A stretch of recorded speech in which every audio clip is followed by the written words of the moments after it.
2024年的8月24号早上，我们终于完成了交屋。刚刚40分。这是一个漫长的过程，我老婆甚至连妆都没有化就出门，就是希望能够尽早拿到自己的房子。这个房子的状况我不能说是完美，但是我们还能接受。我们希望未来的10年或20年能够在这边好好跟他相处。相较于验屋，交屋的流程其实并不复杂，最主要就是签署一些文件。我们是借屋装修，所以有些流程跟一般的交屋不太一样。完成了交屋手续，物业带我们在社区走一走，去看一看那些还没有点交的公设。那些原本在表板或者是纸上看到的公设、泳池、花园，还有一些设施，现在都真正出现在自己的眼前，觉得还蛮奇妙的。我们也到地下室看了我们的车位，然后把车开下来听听看。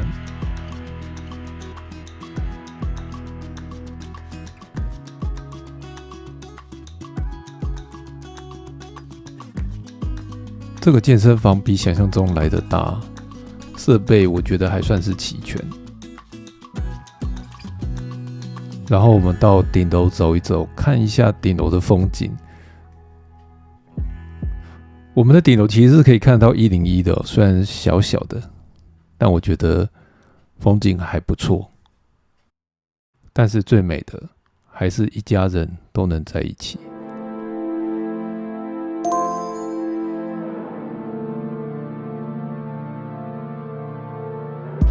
Hello， 大家今天过得好吗？我们刚才完成了交屋的手续，现在呢就在房子里头晃一晃。那不知道怎么说总觉得这是一个将近4年半的等待觉得很感动。我记得我们第一次来的时候这公园还不是这样子，是一个非常阿杂的状况。然后底下这边这个古厝呢也都还没有盖好。那现在呢，过了4年半之后，古厝也好了，对面也盖好了，公园也弄好了，整个环境呢就完全不一样。整个买房子的流程呢，我可以跟大家讲一下时间线我们是在2019年的12月30号，第一次来到我们这个建案的接待中心，然后稀里糊涂的就签了一个红单。那个时候我们本来就要看新房子，只是没有想到我们会买在这里。然后在2020年的农历年之后呢签约，再来呢过了1年，在2021年的时候，也是 Q1 的时候它开工。那现在已经是2024年了，你看这大概是3年半了。然后房子盖好了，再加上装潢，等到我们入住的时候，我想已经超过5年的时间，所以只能说这真的很不容易。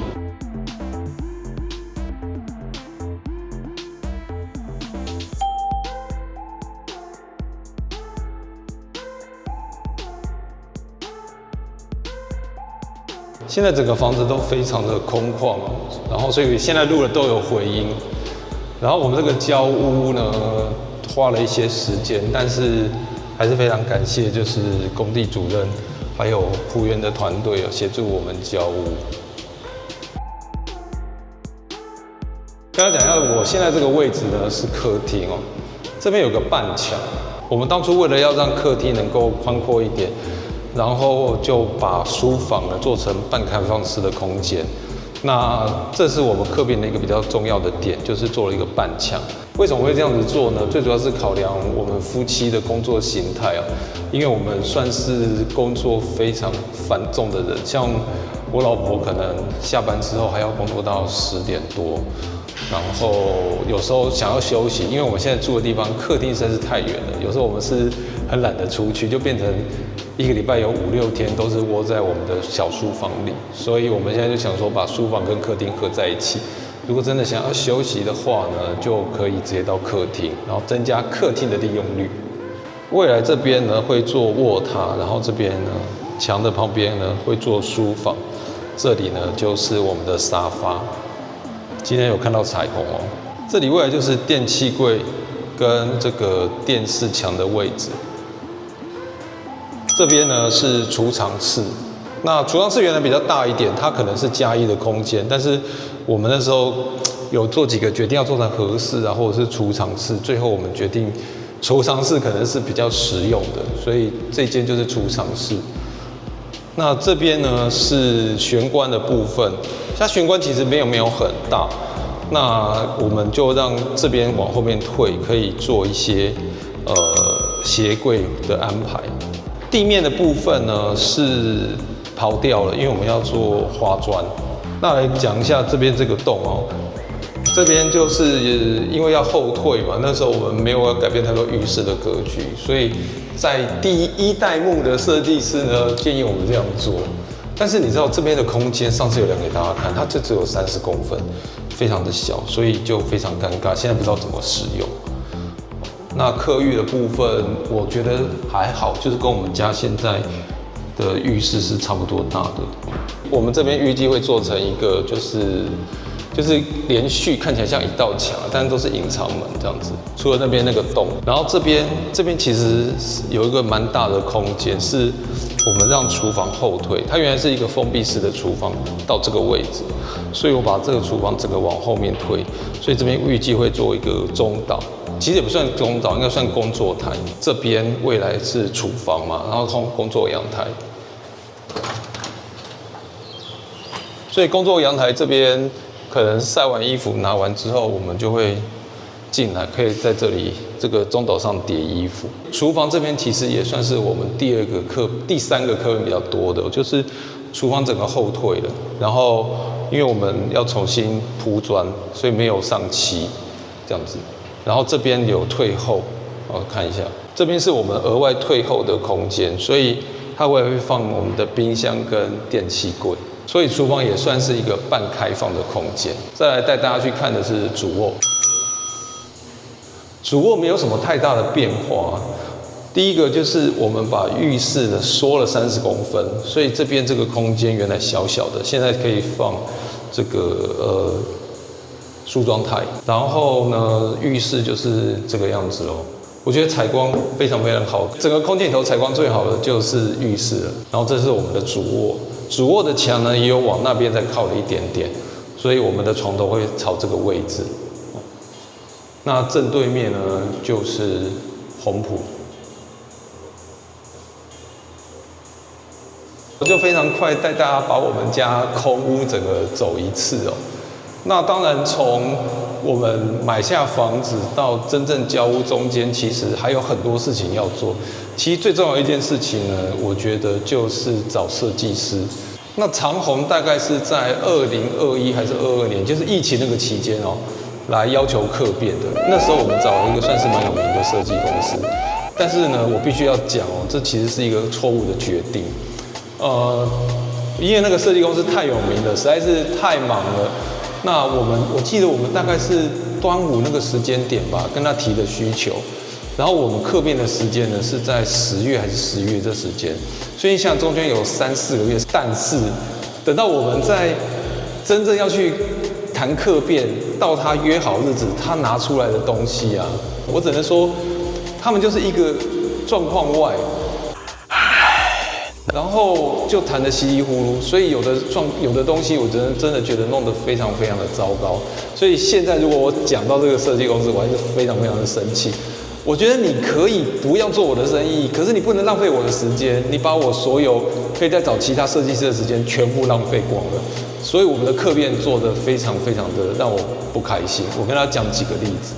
第一个呢就是梁，就是我们这边客厅跟餐厅中有个横梁。那我们当初其实评估要装全热，但是呢，他当初呢一直没有帮我们决定要不要留全热这个空间，最后没有留。那没有留也就算了，这个孔呢，原来是要打4寸，就它标成3寸，所以这个孔呢，可能就未来在做冷气的时候，可能就有点小危险。所以我给大家的血泪的教训是，如果你不知道要不要留这个过梁的空间，那就是把它留下来。其实真的没有多少钱，所以如果说你当初有留过梁的空间的话呢，你未来真正交屋之后，冷气或者是全热或者是除湿都非常好处理。那我们现在这个状况呢，其实因为这个空间的规划，它是没有办法，就是比较顺的使用过梁器，因为只能走这边，然后那边那个门呢没有这样子。顺道讲一下，我家的门呢都有往上打，所以它的门是比较高一点的，长虹的门是没有那么高的。那再来第二点呢，这点跟这个设计公司比较没有关系哦，这是我自己的问题，就是我们当初把厨具退了，这点超级重要哦。如果你有预算的考量，当你很有钱没有关系，如果你有预算的考量，我觉得你的厨具绝对不要退，就是你就叫他不要装那些什么电器、瓦斯各种东西，你就叫他不要装，都可以。但是你一旦退了，你再买回来的价钱哦，可能是你现在的你当时候退工退料的3倍哦，是一个非常恐怖的价钱。我们现在要装潢，我们花最多的钱的部分，可能就是在厨房。但是我们当初为了就是不要花那么多空间在厨房，这是一个很讽刺的事情。给大家看一下，第一个我的墙壁要重新上，再厨具要重买，然后他附那些瓦斯炉啊、抽油烟机啊、烘碗机等等啊，通通都要自己再重买。再来讲一个最让人家阻拦的，就是这一根。这一根我现在还是真的不知道怎么做。我们跟晨光讨论很久哦，就是最后要做成什么样子，可能是一个装饰的空间还是什么都不知道。所以现在都很尴尬，可能最后就是一个细细的柜子，就这样子了。但是当初在客变的时候，设计师为什么会这样子规划，我也不知道。就是我也不知道当初为什么我也会同意。好，最后一题是，这不是客变的题目，但是这个房间呢是在阳台后面。那现在像我们家的阳台是内缩式的，因为它可能为了怕水泼进来，所以你会感受到。即使在这个状况之下，它还是有点小暗。现在外面超亮，我们家的客厅、书房其实都非常的亮，但是这个透过阳台间接采光呢，它的亮度真的是真的是没有那么 OK 的。所以说你可能要考虑一下这件事情。如果你当初在选房型，你不喜欢有这么暗的房子的话。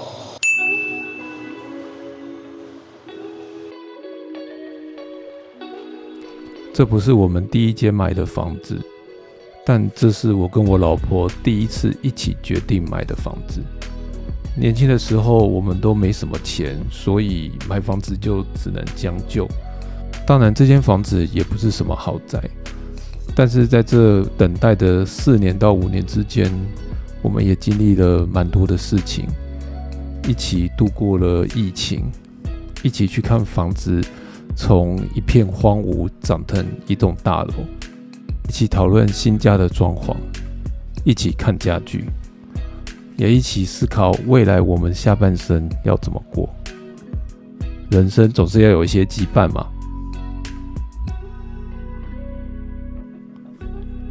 交屋之后，我们又反反复复来看了几次房子，舍不得离开呀。这就是我们对家的眷恋吧。